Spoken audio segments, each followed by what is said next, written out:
বন্ধুরা, আজকে আমি তোমাদের সাথে শেয়ার করছি বাঁধাকপি, আলু আর মটরশুঁটির তরকারি। এই রেসিপিটা কিন্তু তোমরা করে খুব সুন্দর, মানে খেতে দারুণ স্বাদ, সুস্বাদ। আমি এখানে নিয়েছি একটা 800 ওজনের একটা বাঁধাকপি কেটে নিয়েছি, মিডিয়াম সাইজের একটা আলু নিয়েছি কুচিয়ে, আর কিছুটা মটরশুঁটি নিয়েছি। এবার আমি এই আলুটাকে ভালো করে ভেজে তুলে দেবো। দিয়ে দিচ্ছি কিছুটা তেল। এবার এর মধ্যে আলুগুলোকে দিয়ে দেবো।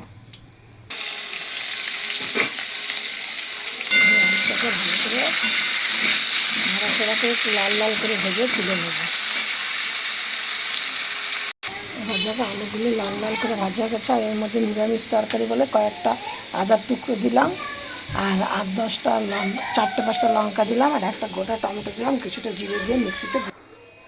যেহেতু আমার কম তেলে তরকারি করা, সবজি করা, তার দেখো আমি একদমই অল্প তেল দিয়েছি। এর মধ্যে একটা তেজপাতা, একটা শুকনো লঙ্কা, কিছুটা জিরে ফোড়ন দিয়ে দিলাম, 3টে এলাচ দিয়ে দিলাম, কিছুটা দারচিনি দিয়ে দিলাম ফোড়নে।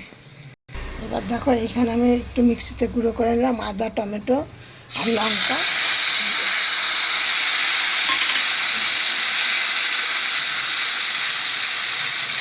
এবার এর মধ্যে আমি দিয়ে দিচ্ছি হলুদ গুঁড়ো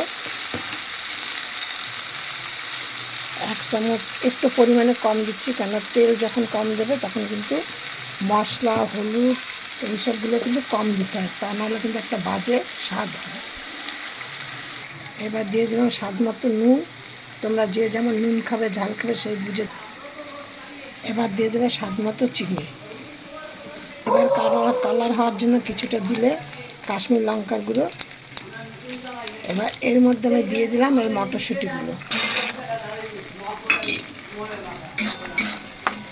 তারপরে এই মশলাটা যখন হয়ে আসবে তখন আমি এর মধ্যে বাঁধাকপিটা দিয়ে দেবো। আচ্ছা, আমি এর মধ্যে তেল ছেড়ে দিয়েছি, আমি এখানে এর মধ্যে আমি দিয়ে দিচ্ছি বাঁধাকপিগুলো।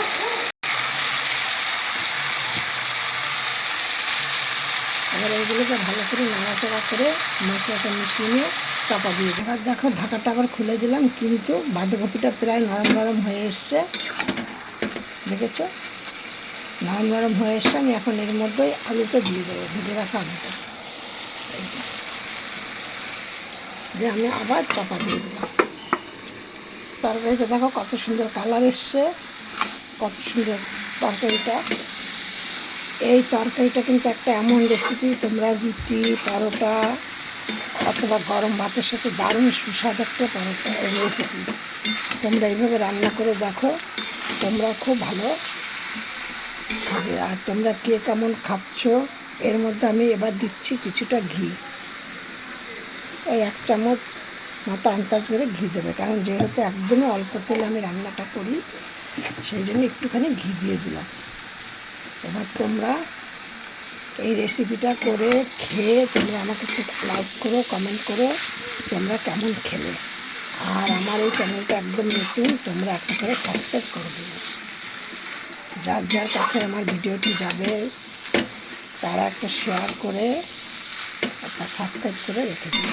দেখো কতটা এই তরকারিটা এইভাবে বাঁধাকপি রান্না করলে মাছ মাংসের থেকেও সুস্বাদ, খেতে খেতে ভালো লাগে।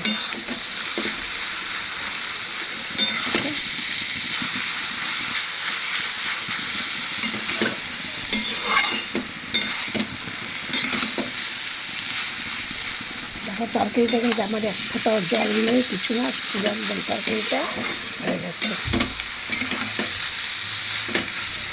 এবার আমি তরকারিটাকে নামিয়ে দেবো।